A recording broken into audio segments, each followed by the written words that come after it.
Oh my gosh. Hey, Naomi, how are you? Oh, how are you? It's great to see you. Oh, good. Well, welcome everyone to this event this evening in the UK and afternoon in the US for us. I'm Katherine Arden. You may know me as the author of the Winter Night Trilogy, and I'm so excited to be here with Naomi Novik, who you know I'm sure is the author of the Temeraire series, of Uprooted and Spending Silver, and most recently of the Skolemon series. A new book, The Last Graduate, is out today, and we're all super, super excited. I have been a fan of Naomi since I was 17 years old, and He's like a child.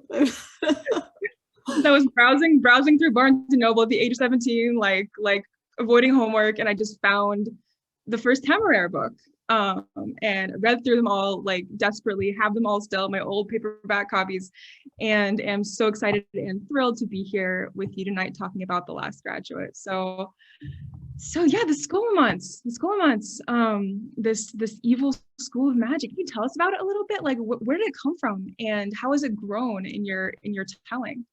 So, what was interesting, I do think that my understanding of the Skolemons evolved quite a lot during writing this book in particular. So the start of the Skolemons, and I've shared this before, so some of you who have been to one of these events in the past may recognize this book. It's fascinating. Should always come out again. Yeah, I just love this book. I feel like I will take any excuse to show it off. So this is the illustration that 10-year-old me in my middle school library stumbled across, and an illustration of the Black School. And this is the school of dark magic, where essentially wizards come and they are taught with no teachers. The answers to their questions appear in letters of flame in the darkness. And then there's another piece. The other piece that I found as about 10 years old was in this book, which is the Annotated Dracula. And my aunt and uncle had a copy of this book at their house. And when we would gather for like family gatherings, for Passover, for Thanksgiving at their place, I would sneak off and read their books, because obviously that's what you did, right? I would run off. My grandma had Harlequin romance novels, and I would read those at an appropriate early age. I get it. Yes. I get it. Yep. And anyway, so there's literally there's one line in here, one throwaway line, where Dr. Van Helsing tells everyone, he's explaining to everyone about Dracula, and he is telling them, how he became this vampire. And he says, it's almost like a throwaway line, that he attended the Skolemons. And yes, it's literally just like, yes, one throwaway line. And the footnote says basically that this is a legend. This is a legendary school that where essentially, again, students go there. 10 students were allowed in, and they gained magical powers and dark arts and things. And then when they graduated, again, the devil, who was the schoolmaster, took the soul of the last graduate, and they were forced to serve him forever. And so this idea of sort of like the devil takes the soul of one of the students to pay for their education, was the key piece in this legend that sort of resonated with me. And that image of this sort of dark place, and the sort of the seed of that image really has kind of stuck with me ever since. But it's super evocative.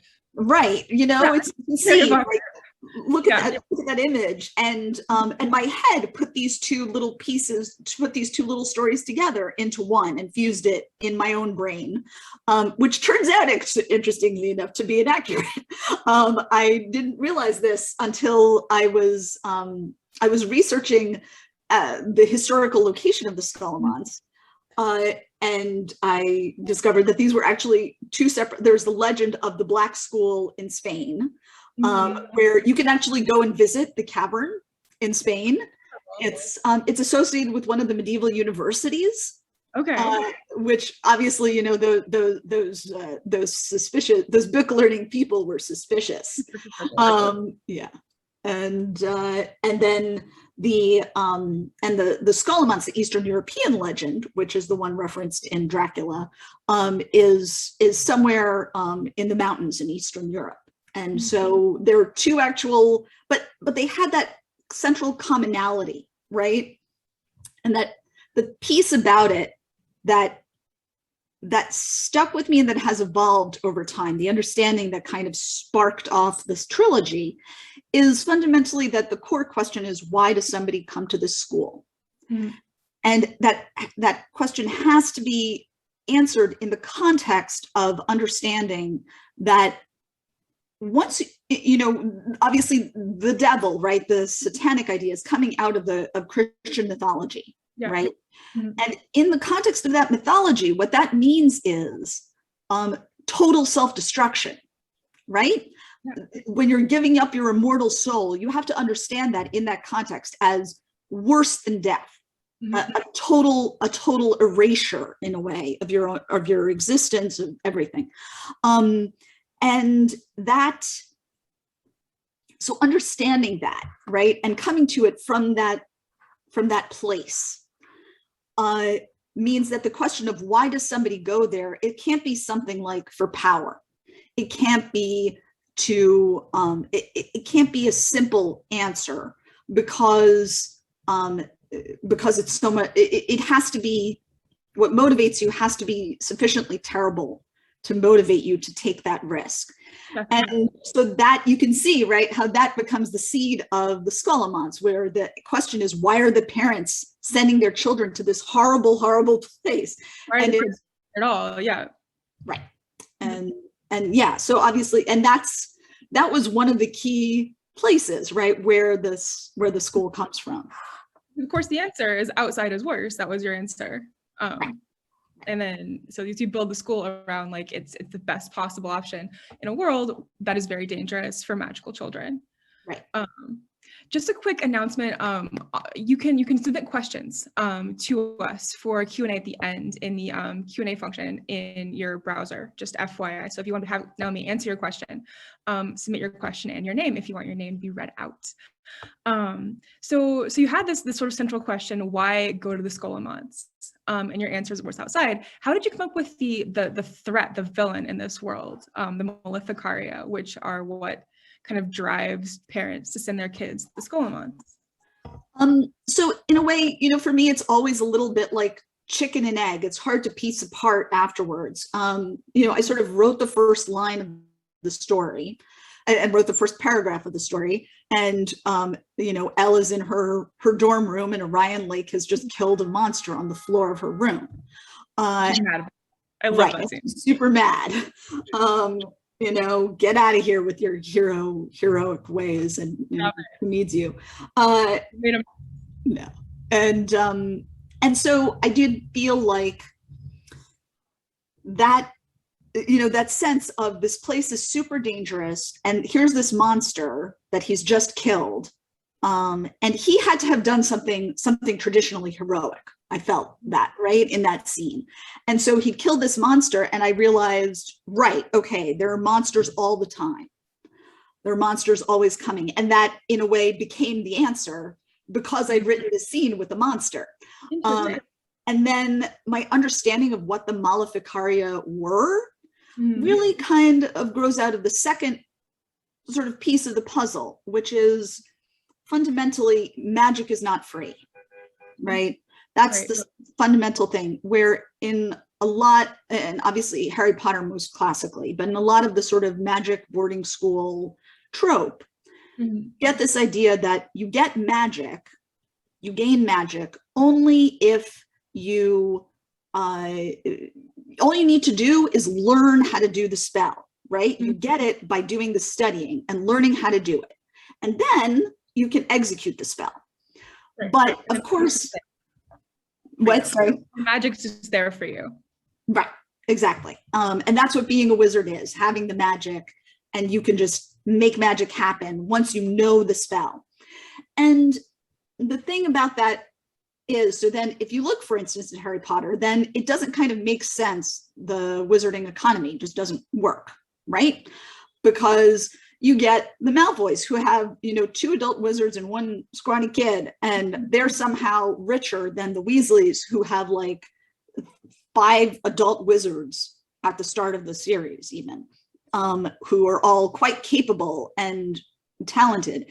And, that sort of is just like, oh, in what universe are these people the poor family? Yeah, right? Yeah. Because, and then also just simply like, why does anybody have money at all? Why do they have? Why do people work? Right. What is the economy? I get you. Right. And the thing is that you're not supposed to think about that in the context of Harry Potter, right? That's not the point of that story. Sure. But it was kind of the point of my story. And the sense of that, I don't believe in that. I don't believe that magic is ever free. And I do believe that we like the lie that magic could be free. We instinctively, all human beings love the lie that magic could be free.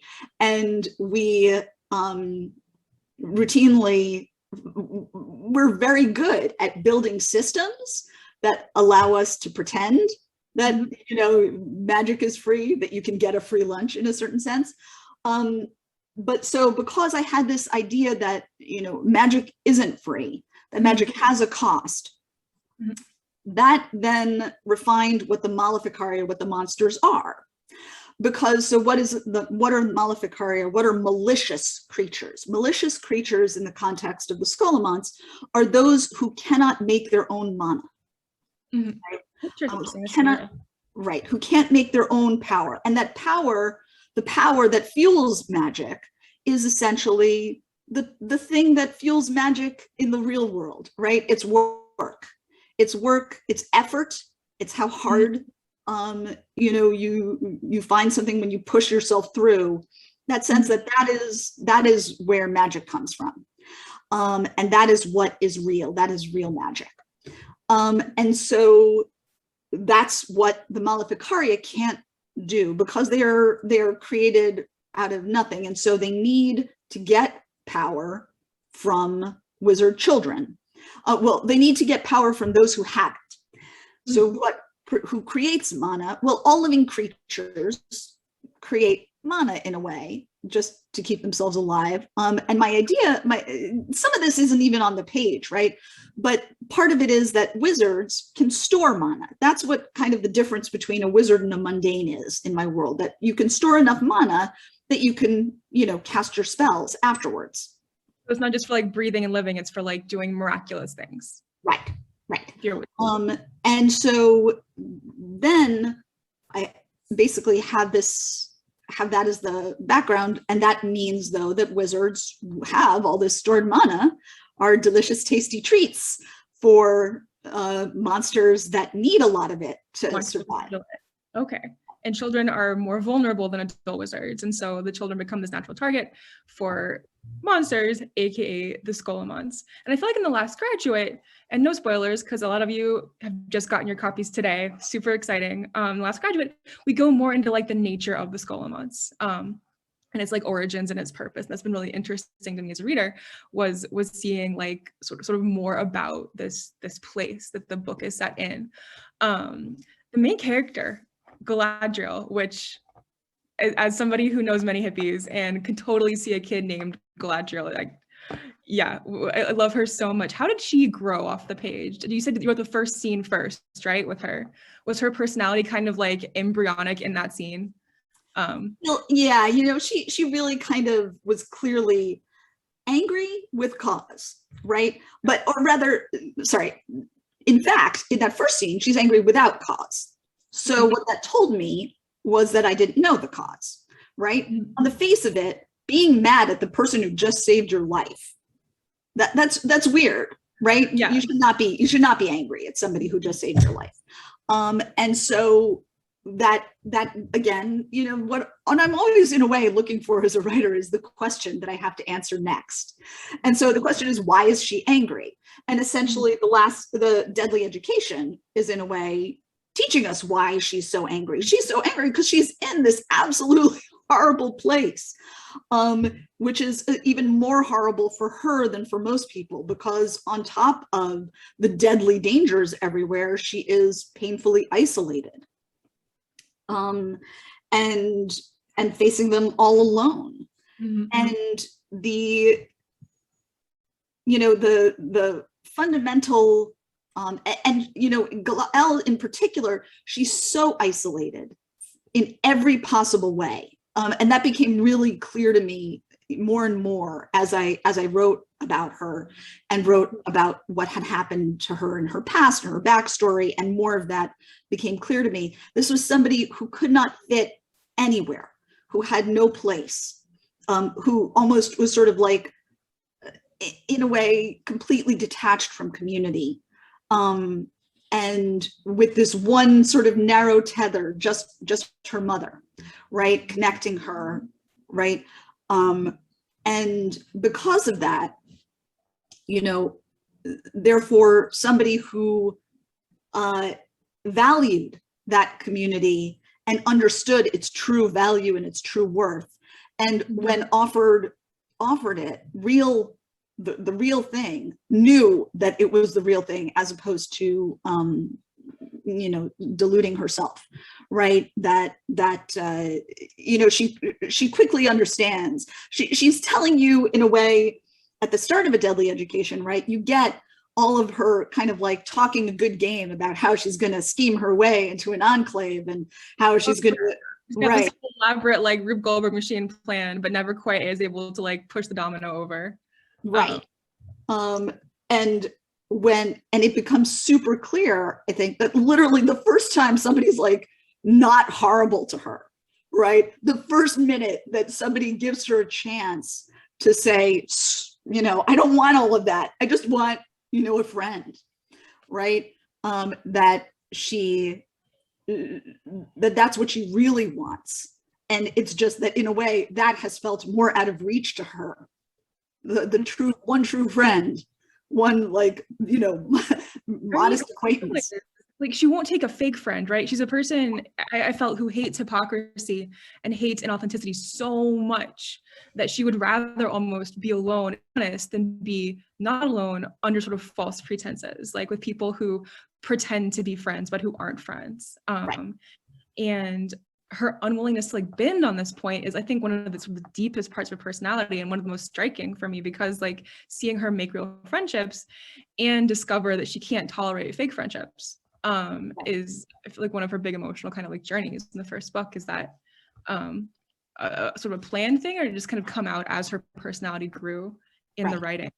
Well, one thing that again became very quickly clear to me, right? The concept of the strict mana, right? Mm-hmm. That she's somebody who doesn't cheat even a little.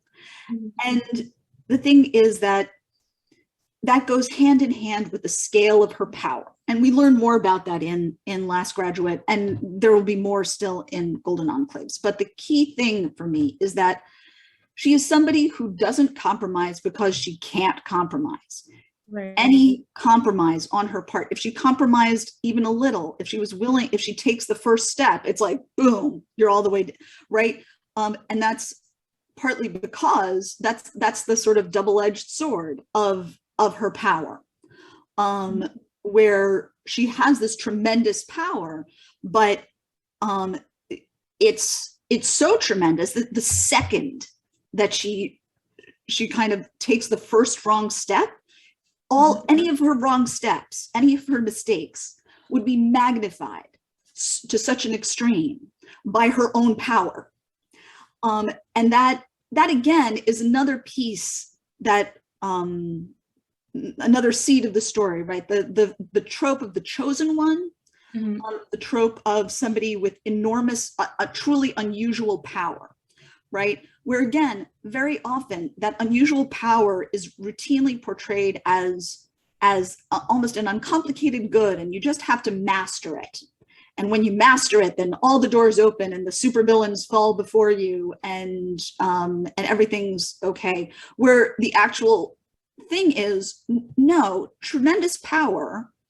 And obviously, there's the simplistic version: with great power comes great responsibility, right? The classic Spider-Man line. But when you actually consider it, what it means is that great power is also must be accompanied by equally great restraint, right? That you can't, that if you, because you make a little mistake with the power of a nuclear bomb behind it, well, suddenly your mistake becomes very big. Even if your mistake was not necessarily any worse a mistake, right? Right. If you think about or just exaggerated, like your decisions affect more people than an average person. It also feels like with her, huge power, her quest for authenticity and true friendships is interfered with by her own powers, because when people find out, as they start to do, as the books progress, suddenly people want to be her friend or her acquaintance or her whatever for reasons other than they like her. Right. And in a way, she and I mean, you even see this in Deadly Education, right? They don't know the real reason that they want to scheme to be her friend. They think they're scheming to be her friend because she's Orion Lake's girlfriend, right? That's why they think they're scheming. But the problem that Elle has is, of course, there is in fact a very good, practical, concrete, selfish reason for them to be her friend. And if they only knew about it, they would in fact still want to be her friend. So they wouldn't be the kind of friend she wants. Right, exactly. So the truth is, in Deadly Education, she's all like, I was mad at them because they all thought they only wanted me because I was Orion Lake's girlfriend. Well, the truth is, that's not why she's really mad at them. She doesn't want them. She doesn't want their friendship at all, because not on those terms. I think this segues into Orion Lake, who is our I feel like on the face of it, he's the hero to Galadriel's anti-heroine, but I feel like that becomes more and more complex as we move through the series, because I feel like Galadriel's she's really mad a lot of the time, but her inner moral core is is rock solid.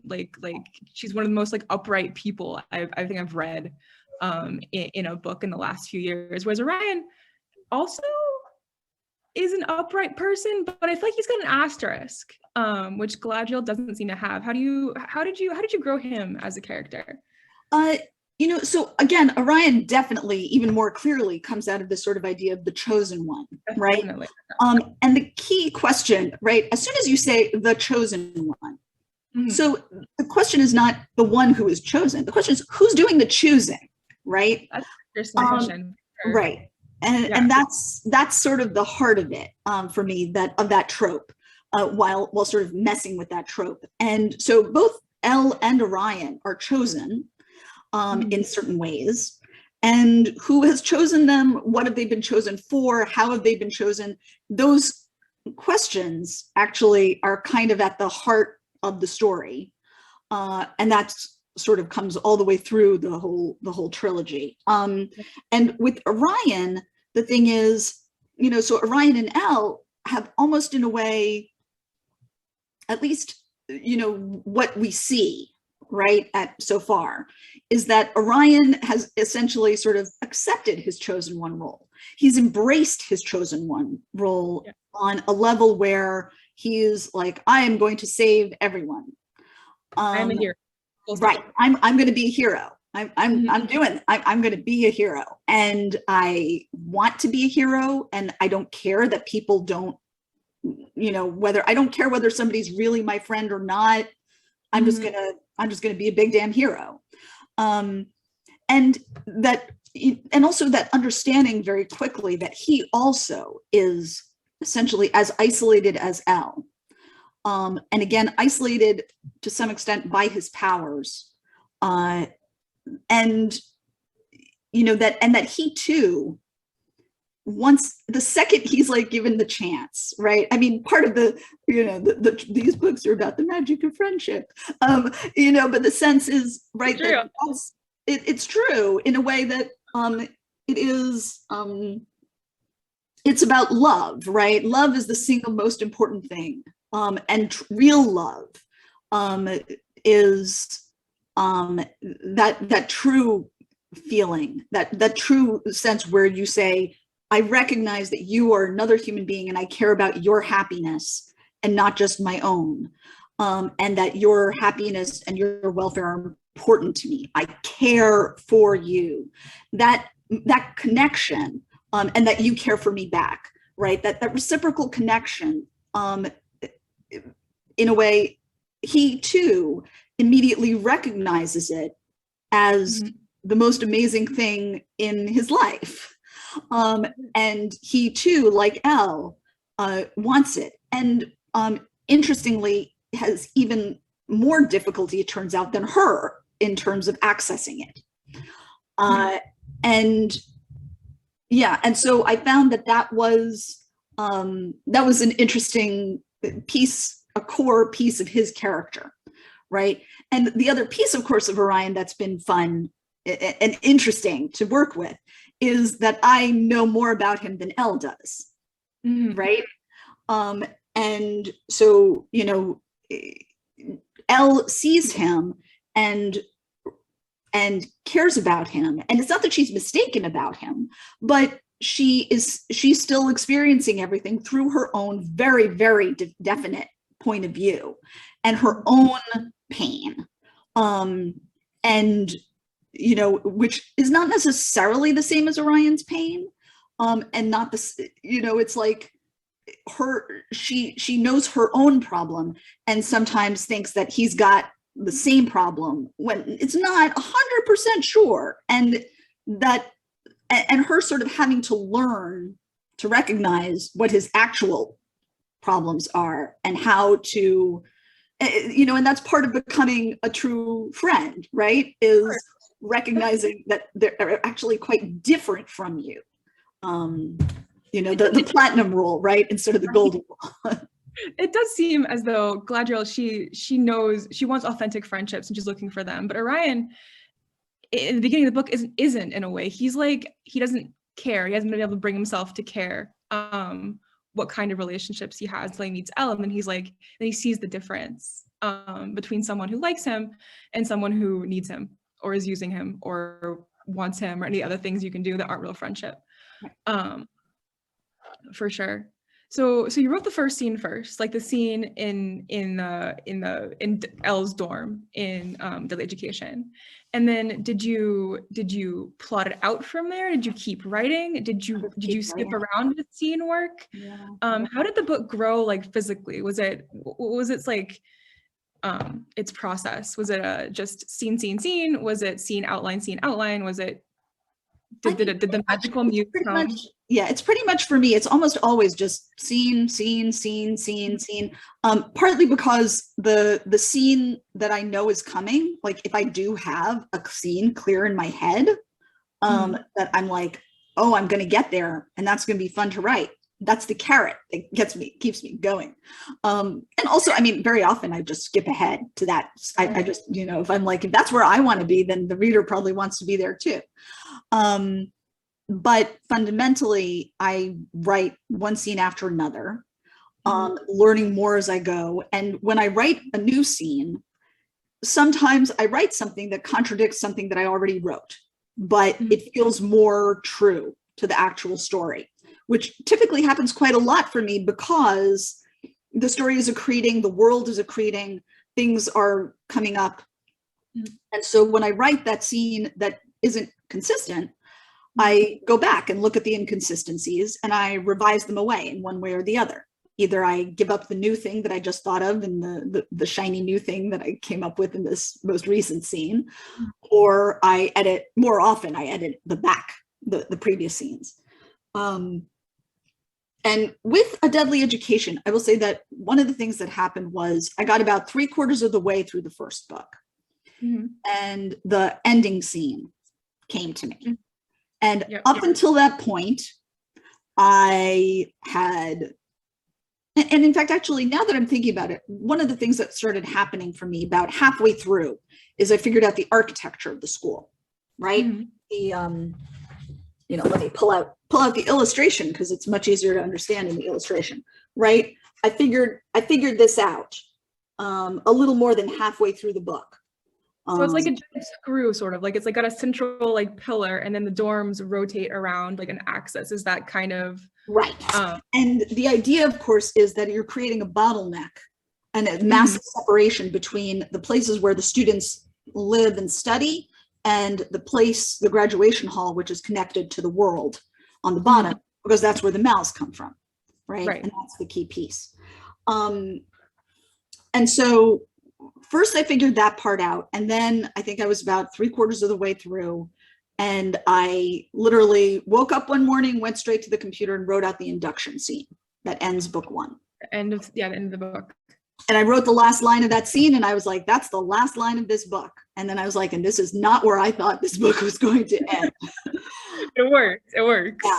Yeah. And I literally, at that point, I still thought I was writing a duology. Okay. And that's when I had to, email my editor and say, so how about a third book in this duology? For the third book. So you're just going to have the original series is going to be a duology at the school, like junior year, senior year, full stop. No. Was that? No. Oh, okay. No. What was the original plan? Basically, book 1 was going to end where Last Graduate ends. Oh, okay. I won't spoil it. It's very shocking. It's very good, very shocking. I'm sorry. No, I was sad. I did. I apologize. I apologize. Very cliffhangery. Yes, I didn't do it on purpose, and I'm responsible nevertheless. A lot of screams and flinging of books will occur. I am 100% sure. Yes. Anyway, so you had that scene. So you're going to do all of that in one book, from where book 1 starts to where Last Graduate ends. Okay. Yes. And then book 2 has been like after that. Right. So then basically I write the final scene of A Deadly Education. I was like, but this is the end of this book. And so I literally revised it all with that in mind. Okay. And made everything consistent, knowing that that was going to be my last scene. And then I wrote the rest of the book leading up to that last scene. So, once in a blue moon, I will skip around in that way. But not, but very rarely, right? Because typically the way I find out what's going to happen next is by writing it. And what I mean is, what I write, and I don't know if you feel the same way, if this happens to you, but for me, it's like speaking, right? I don't consciously think out a sentence and then utter it. Right? As the words are coming out, the brain the brain and the mouth are connected and the words are coming. And it's the same with my hands. I don't think out a line and type it out. I'm typing and the story is coming. That is the process. And I know what I have written. I know the line that I have written when I read it on the screen with my eyes after my hands have typed it. And what so therefore the more deliberate process, in a way, happens afterwards when I read the line and I evaluate it and I ask myself, so what does this tell me about the world? And what does that mean for the next thing? And I feel like that's just right? Like you have like the intuitive kind of like side where you feel it out, and then you have the analytical, logical side where you have to like go back and look at what you just felt out and ask yourself, does this make sense? Right. Yeah. And I mean, obviously there are some times when, again, it's like travel. It's like going for a hike in an unfamiliar area, right? Where, you might have like a sort of vague trail map, but you don't know what conditions are going to actually be like on the ground, and you get somewhere and it's like giant mud puddle. I'm like, well, there seems to be another trail over here. Let's go that way.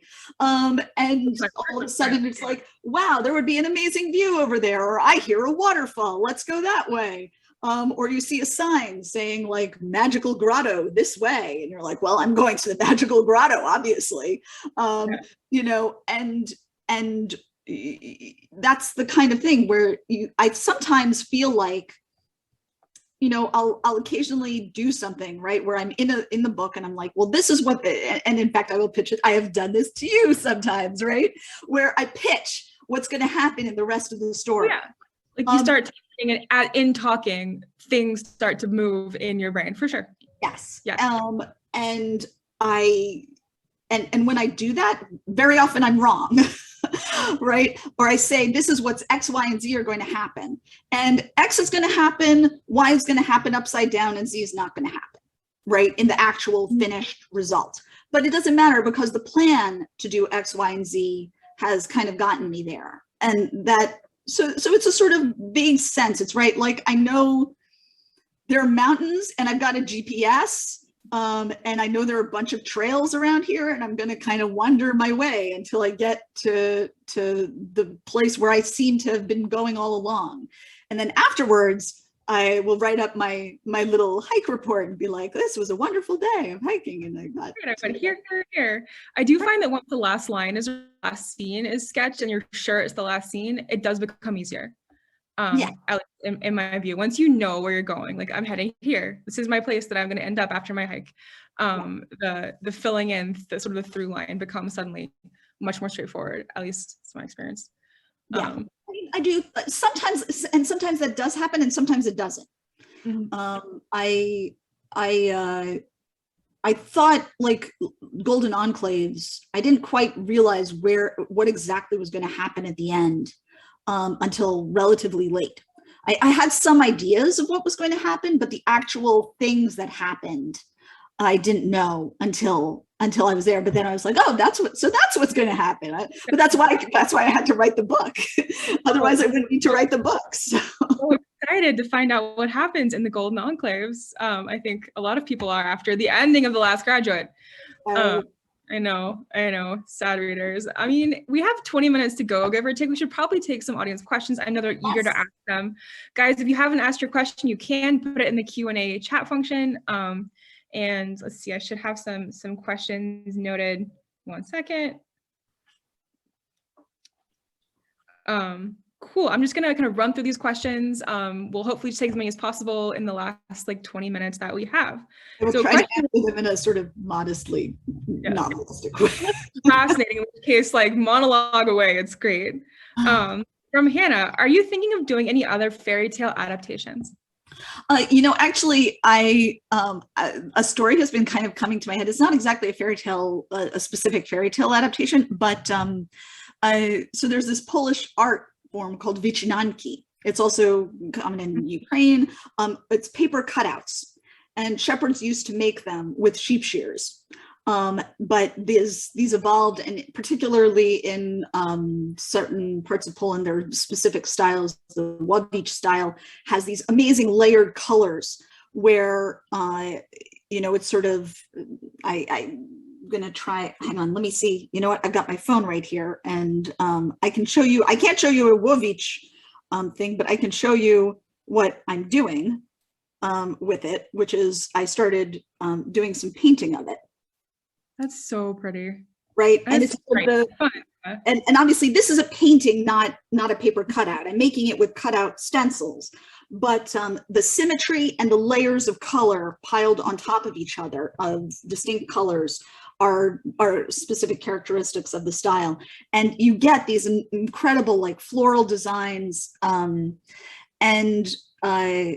one of the things is I've been doing it randomly on the sewing cabinet because this is such a bizarre story. I'm going to like short circuit the story because I will eat up the entire time digressing. But the point is that I've had this idea of somebody who's casting spells using wycinanki, who's like making spells by layering them up, something about it. Because in fact, what's really interesting as you do it is the first layer you make, the second layer, the third layer, it still kind of looks nah. And then you put on the fourth layer and like magic starts to happen. And you get some of these, you get up to like seven layers of color and shape nested. And it, and they don't have to be perfect. That's the cool thing about it, that the symmetry doesn't have to be perfect. The lines don't have to be perfect. obviously when you're cutting it out in paper, the lines become quite crisp, but it doesn't necessarily matter. It just somehow becomes really alive. And so I thought I feel like there's a story there. I don't know when I will actually love write craft magic. Like any kind of craft and magic is so much fun. And you should write that. Yeah. Please. Let's see. From Tara. Okay. What is Catherine's favorite book of Naomi's and Naomi's favorite book of Catherine's? I know mine. It's Spinning Silver. Absolutely. I know mine, but it's not out yet. So. Okay. She hasn't given me the latest version. I have not given the latest version. Latest version is finished now. The last like 40,000 words are written in cursive in my notebook and must be transcribed. I don't write with a quill, but I do write with a pen. Yeah. Ooh, fancy. Anyway, so let's see. Can we say the name so people know? Yes, it's called Pandemonium. It's called Pandemonium, and it has been a long road. And Naomi has sat with me and held my hand a couple of times in this long road. It's an amazing piece of work, and I cannot wait for you guys to get to read it. Because I love yes, like Milton. Yes, like Milton. Yes. Thank you for getting the reference, person, Katie Stanley. Thank you so much for getting the reference. That's lovely. And yes, like Milton. From Max, book one ends with Elle in the best position she's ever been in her life with a crew of friends and has already proven she has what it takes for graduation. How did you go about rebuilding the tension and raising the stakes for book two? I mean, I didn't actually feel it was, the thing is, right, that actually the school itself, right, and this is one of the good things about working with the boarding school, the magic school trope, right, that it's very much natural, right? You're like, I made it through junior year, nothing can stop me now. It's like, here, senior year, right? Pile it on, keep going. Exactly. And that, actually there's a wonderful poem I've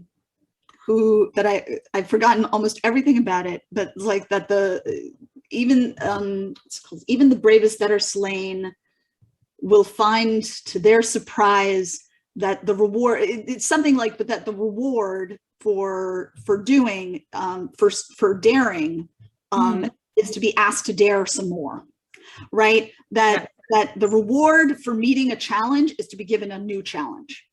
Got quoted somewhere. Yeah. Okay. Know what you mean. Yes, and so if you Google even the bravest that are slain, that's the piece that I remember.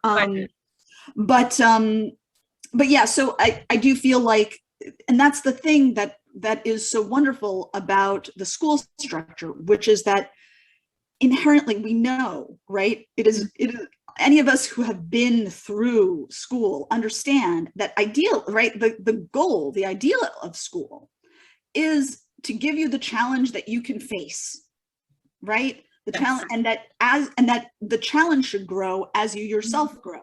So in a way, right, that's what book two is, right? Elle has grown. Elle has grown. Bigger. Yep. She could not have met the challenge of book two without having gone through book one, without having successfully survived book one.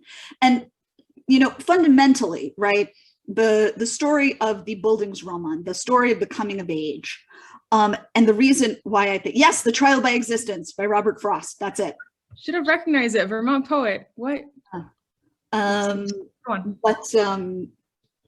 But yeah, so the fundamental key, right, and the reason why I think that story resonates for all of us, adult or child, is that the process of becoming myself, right, the process of becoming yourself is in fact a process that forever keeps going. It is a process that continues throughout our entire lives. We are always becoming ourselves, and that is a moving target that is always in motion ahead of us. And the question of, can I rise to meet that target? Where is that target? What am I doing? In which ways am I becoming what direction am I growing in? That challenge is most vivid and most easily narrated in childhood, where the changes are rapid and they are demarcated precisely by like academic years. Yeah. But it's still happening to all of us. We are all still becoming who we are. And so that's why I think the story is powerful to us all, no matter what age we are, right?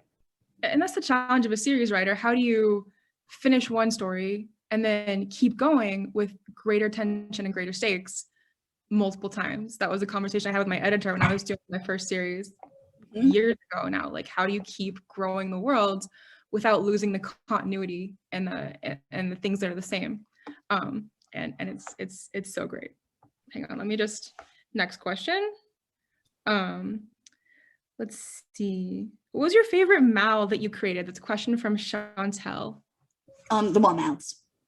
Okay. I mean, you know, just the thing is, when I wrote the mom mouth scene, I understood that I had created something that actually was fundamental to the universe, and that you know, became, it was saying something true that was in line with the rest of the story, right? Which is, you know, as a writer, you're always sort of like, when something like that comes, you know, it's like, oh, this lines up and it makes everything tighter and it strengthens the whole story. It's just a key building block.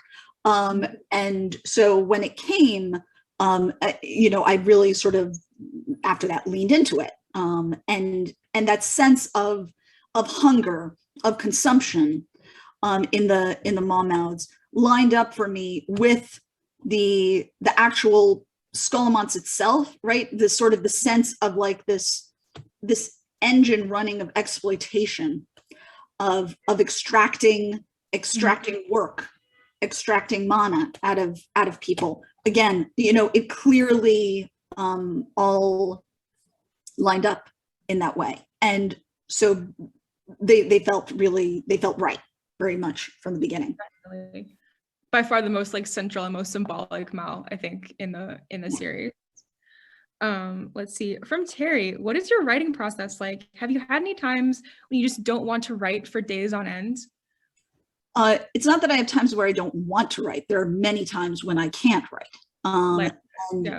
You know, I'm a parent, and there's been a pandemic, and literally, you know, what I've been finding I've had to do is essentially carve out time, you know, thankfully with the help of my husband, and we've been fortunate, we've had in-person school for most of the time,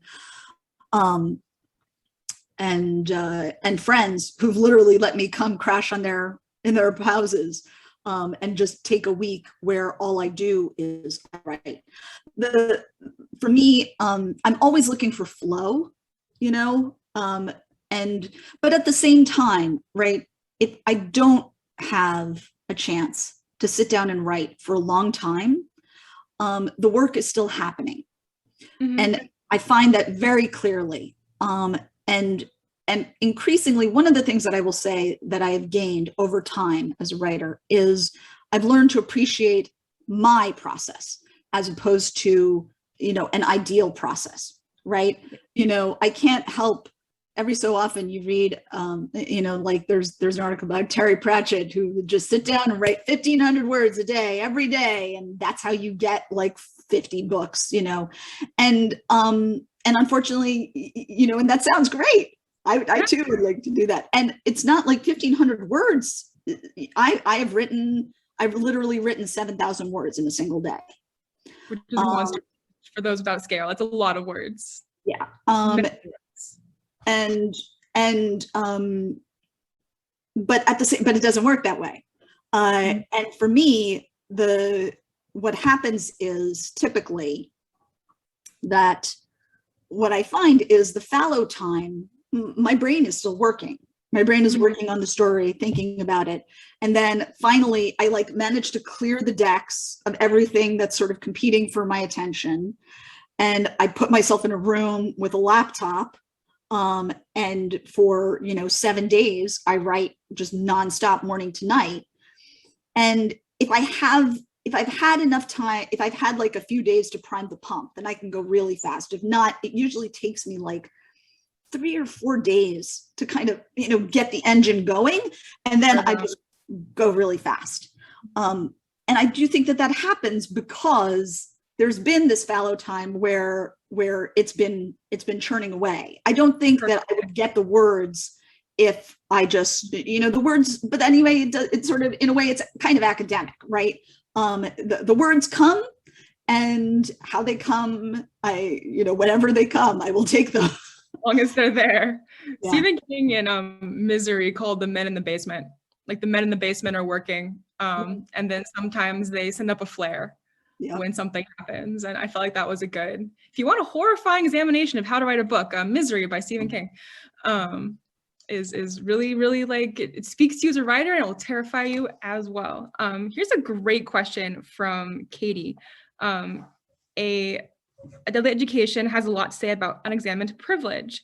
Is this a subject you wanted to explore, or did it come out in the world building? I mean, it's something that I've just, whatever is in your head as a writer, right? It comes out. I mean, most clearly and vividly, right? These books to me are about climate change. And it's about, right, the costs, again, magic isn't free, right? Our technology is not free. The things that we think we have paid for, we have not fully paid for. And that is there. And of course, so who bears the cost? Who is really paying? And that is fundamentally about privilege and about exploitation. And those are things, I've been thinking about that a lot, Frank, since before. I think a lot of it, my thinking about it started actually during Spinning Silver, while I was working on that, and sort of those, and that, so, and I don't, because of the way I write, right? I never consciously sit down to put a message in my books, because if I did, it wouldn't be true. But there is a method, right? But that doesn't mean it's not there. It comes out. Yeah, exactly. And it's like the typing, it happens, and it's me doing it. So the answer to like, did I put it in there on purpose? Yes. Did I sit there like beforehand and have like this magical plan for it? No, but that doesn't mean I didn't do it. It's men in the basement, right? You have subconscious, it's working like through your words. Absolutely. Yeah. Or women in the basement. Yeah. Ladies in the basement. Women in the basement. Yes. I mean, well, and the thing is, right, it's the child in the cellar in Omelas, right? Yeah. Sorry. So that's a bad connection, because those are not the same thing. But that child, yeah. But the child in Omelas is clearly also the last graduate of the Black school of the folklore, right? It's the same. Yeah. I love how the last graduate is important in the legend, like the actual story of the Skullomons, and you brought that through and like referenced it in the title and in like the plotting of the last graduate. I love fairy tale and like folklore like call outs, and that made me very, very happy. Well, in a way, that's really how I feel like I use fairy tales and folklore and other sources, right? There are two main ways in which I use them, and one is as source of questions. Right. So, in fact, somebody asked me this question the other day of like, weren't you concerned about doing a story about magic schools because, it's been done before? And my answer was that, no, I'm not concerned, because that's not, I have a story to tell. It takes place in a magic school. So I'm going to tell you that story. Right. And the place that I think people do get tripped up on is if you're like, magic schools are popular, so I'm going to tell a story set in a magic school. Then you're going to go all wrong, because that's not the story, right? The story you have to have your story first, and then you have to not care. Definitely. Yeah. Right. Definitely. Right. Maybe just one or two more. We're getting close to that, like the magic hour. How did you decide to make Gladio British? The language she uses, her expressions and mannerisms are spot on. Is that something that came to you naturally, or did you work to get that? This is from Beatrice. Also, yes, it was great. I loved her voice. So I'm curious. So a massive amount of the spot on part of her voice is because I have a fantastic beta reader from the UK, Sally McGrath, and she is, you know, I owe her enormous debts for many other things. You know, one of my dearest friends, and you know, so, but, and that's where the language gets fixed. Why she was British. So I felt, you know, I started writing it. I started writing the lines and her voice was coming out. It's not, her voice, in fact, I've obviously tried to err on the side of the British voice, but I think, in fact, that some rhythms of her speech and certain kinds of things that she's picked up are not 100%, because she's been living for the last 4 years in a boarding school dominated by the US, where the English speaking population is dominated by Americans. So she's got that sort of international boarding school is kind of what I was aiming for. And the reason was that I knew very clearly Orion was from New York. That came right out, and that New York was kind of running the school. That sort of started evolving fairly early on. And then the sense of the school being built, being like 100 years old, this sense, which is, again, it's the sense of like the Industrial Revolution, right? Sort of like almost like a football being passed, right? Yeah. The football of imperialism, the bad football. Yeah. Right. That this sense, and that felt to me like I needed both of that.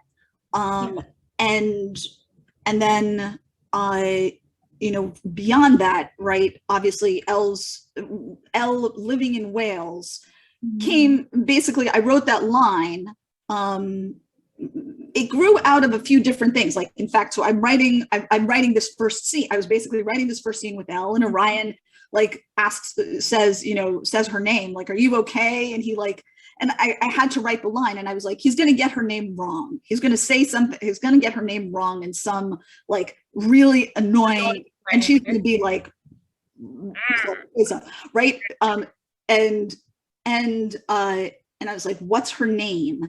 And I was already starting to get the sense of her mom, and I think, and that's where like the name suddenly I was like Galadriel. You know, and it came into my head, and I was thinking about that scene in Tolkien, right, where it's like, you know, Frodo offers her the ring, and she's like, you know, I will become a dark queen, terrible, beautiful, all of love me to despair.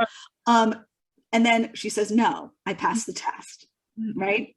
And fundamentally, I was like, right, this is a character who is going to be, that's the test, that's her test. And that was answering part of why she's so angry.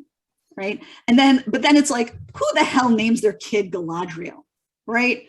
And well, the answer to that is a traumatized 18-year-old who's the kind of person who's going to go live on a hippie commune in Wales. Really? And right. And immediately, as soon as I like that immediately told me about Elle's mom, the kind of person she is, where Elle grew up, and that, right. And that itself became a key piece. And then, you know, again, fairly early on, I had to make the decision about the Scholomons. Was it one school? Were there many schools of magic? Was there only one? Were, you know, who got to go, etc. And, you know, the thing that decided me was thinking about it in Harry Potter, right? The truth is Hogwarts is the only school. All the other schools are tacked on, and they feel tacked on. They are not real places. And the reason for that is that for us as children, there is only one school. It is our school, right? A little smaller. Yeah. And so that is the deeper emotional truth. And so I was like, okay, so I'm not going to mess with that emotional truth. I'm going to stick to that emotional truth. This is the one and only school. But so, in a way, that in itself started to define the scale of the Scholomons, right? And then, you know, when I'm like, all right, I've got literally the scale of this place is defined by the minimum width of a room that you can give to a kid, basically, is about 7 feet. And I literally did mathematics to figure out the small, 7 by 12, 1,600 rooms, because I felt like that was a big enough number that it allowed me to have significant representation, sort of global representation, while still preserving the inequity, right? There are more kids from like the UK and the US than really kind of proportionately should be there. Because of imperialism, which is just a commentary, yeah. Right. And again, and that partly, and that's why Elle's dad, once I figured that, I was like, okay, actually her father is not English. Her father is Indian. And that made sense because of course, India is this place of exploit that gets horribly exploited by, right. And that's, and so that all kind of joins together in a way. It speaks to Elle's alienation too. I think that she's from two cultures and she's still trying to figure out like who she is. One more question, and then we should probably run. This is a good question. I was curious. How long do you think you last at the Scholomons? And I would tack on, which track would you take? Me? I don't know. I guess I would probably have gone for valedictorian, and I would probably have done languages track, right? And that would have been my hope, because that's clearly, and yeah, but I mean, in a way, it's interesting because I don't. Part of the way in which this is about climate change, right? It's that it's a book that I'm writing from a very observed standpoint. I feel like many of my readers, I expect, are going to be in the are going to be sort of more like I am in the Scholomons, right? For me, it was a very interesting, like it's more like I'm the parent of a child in the Scholomons, right? And that's kind of the that central anxiety that's for me. So in a way, oddly enough, I didn't think so much about myself as it was a removed kind of horror for me in a way. Right. So you weren't not a student, but an observer of this community of students. Right. Well, Naomi, thank you so much for taking the time of us. I think we've learned a lot. Guys, the last graduate is out today in the US and UK. Yes. It's a beautiful, you want to show the beautiful UK edition, which is so absolutely gorgeous. It's super shiny. It's a wonderful book. It's a cliffhanger, but it's such a good cliffhanger, and you just want to read the third book now, and hopefully it's coming soon. Is the third book scheduled for next year? I mean, I'm pretty sure it'll be at the very latest next year. I mean, well, it certainly will be sometime in 2022. But I don't know, they might even do it a little sooner. We'll see what the screams of wrath. Definitely. Super. Also how fast I can do the revisions. Well, guys, thank you so much. It was lovely to have all you with us tonight. And thank you, Naomi. And hopefully we can do this again soon. Yes. Thank you so much, Catherine, for doing this. It was always so fun to. Thanks everyone who's there. Have a good night and a good afternoon.